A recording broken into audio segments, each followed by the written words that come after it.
Vijayawada పట్టమటలోని దత్తపీఠాన్ని CM Chandrababu సందర్శించారు. పీఠాధిపతి గణపతి సచ్చిదానంద స్వామితో చంద్రబాబు సమావేశమయ్యారు. సీఎంకు స్వాగతం పలికిన స్వామి తీర్థ ప్రసాదాలు అందించారు.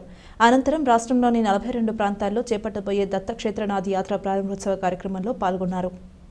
ఈ సందర్భంగా సీఎం మాట్లాడుతూ స్వామీజీని దర్శించుకోవడం నా అదృష్టంగా భావిస్తున్నా. సచ్చిదానంద స్వామీజీ ఆశీస్సులు తీసుకున్నా. సమాజ హితం కోసమే సచ్చిదానంద పనిచేస్తున్నారు. నా కష్టాలు తొలగాలని పూజలు చేసి నాకు ప్రసాదం అందించారు. 2047 నాటికి స్వర్ణాంధ్ర సాధనే లక్ష్యం. ఉమ్మడి రాష్ట్రంలో విజన్ 2020 ప్రకటిస్తే చాలా మంది తప్పుపట్టారు. కానీ ఆ విజన్ ఫలితాలు ఇవాళ అందరికీ కనిపిస్తున్నాయి. ఇప్పుడు విజన్ 2047 గురించి ఆలోచిస్తున్నాం. సంపద రావాలి, ప్రజలు సంతోషంగా ఉండాలి. ఈ విషయంలో ముందుకు వెళ్లడమే తప్ప వెనకడుగు వేసేది లేదు. ఆధ్యాత్మిక భావన మనలో ఉండాలి. ఎప్పుడూ యథార్థాన్ని చెప్పే పరిస్థితిలో మనం ఉండాలి. భగవంతుడి ఆశీస్సులు కూడా తోడుగా ఉండాలన్నారు. రాష్ట్రంలో ప్రతి ఒక్కరూ ఆర్థికంగా ఎదగాలి, పేదరికం పూర్తిగా పోవాలి, ప్రజలు సంతోషంగా ఉండాలని నేను కోరుకుంటున్నా. ఆ దిశగా కృషి చేస్తామన్నారు. గణపతి సచ్చిదానంద స్వామి మాట్లాడుతూ కృష్ణానది ఒడ్డున జరిగిన సభను మర్చిపోలేను. చంద్రబాబు కర్మయోగి. ఆయన సంకల్పించిన పనులు నిర్విఘ్నంగా జరుగుతాయి.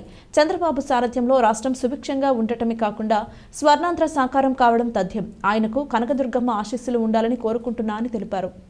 స్వామీజీని ఇక్కడ నేను దర్శనం చేసుకోవడం నా అదృష్టంగా నేను భావిస్తున్నా.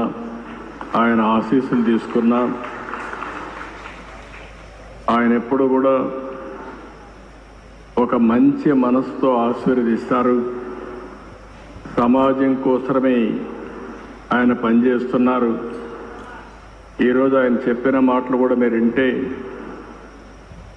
ఆయన నేను కష్టాల్లో ఉన్నప్పుడు ఆయన పూజ చేసి నాకు దాన్ని ఆ ఫలితాన్ని ఇప్పుడు నా చేతికి ఇచ్చారు. అంటే ఒక మంచి కోసం ఏ విధంగా ఆలోచిస్తారో స్వామీజీ ఒక ఉదాహరణ అని చెప్పి నేను మీకు అందరికీ తెలియజేస్తున్నా. దత్త క్షేత్రాలు పెట్టి అక్కడ భక్తుల కోసం అనేక సందర్భాల్లో రావడం.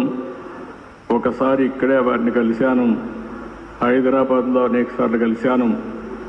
వారిని ఎప్పుడు కలిసినా ఎంత సమయం ఉన్నా అక్కడే ఉండాలి అనే మనశ్శాంతి ఆయన దగ్గర దొరుకుతుంది. అది ఒక అదృష్టం అని చెప్పి కూడా నేను మీకు తెలియజేస్తున్నా. చాలా తక్కువ సమయంలో ఒక మెసేజ్ ఇచ్చారు. నా సంకల్పం స్వర్ణ ఆంధ్రప్రదేశ్ చేయాలని. ఒకప్పుడు విజన్ 2020 తయారు చేస్తే చాలామంది సమైక్య ఆంధ్రప్రదేశ్లో తప్పుపట్టారు. కానీ ఆ విజన్ ఈరోజు యథార్థ రూపాన్ని చూపించే పరిస్థితి వచ్చింది. ఈరోజు ఏదైతే విజన్ 2047 స్వర్ణాంధ్ర దిశగా ఆలోచిస్తున్నాం, నేను స్వామీజీకి ఒకటే హామీ ఇస్తున్నా. ఏదైతే సంపద రావాలి, అదేవిధంగా మీ అందరికీ ఆనందంగా ఉండాలి. సంపద ఇవ్వడంలో మేము ముందుకెళ్తాం, కానీ ఆనందంగా మీరు ఒక పద్ధతి ప్రకారం ఉండాలంటే అది స్వామీజీ వల్లనే సాధ్యం అని చెప్పి కూడా నేను మీ అందరికీ తెలియజేస్తున్నా.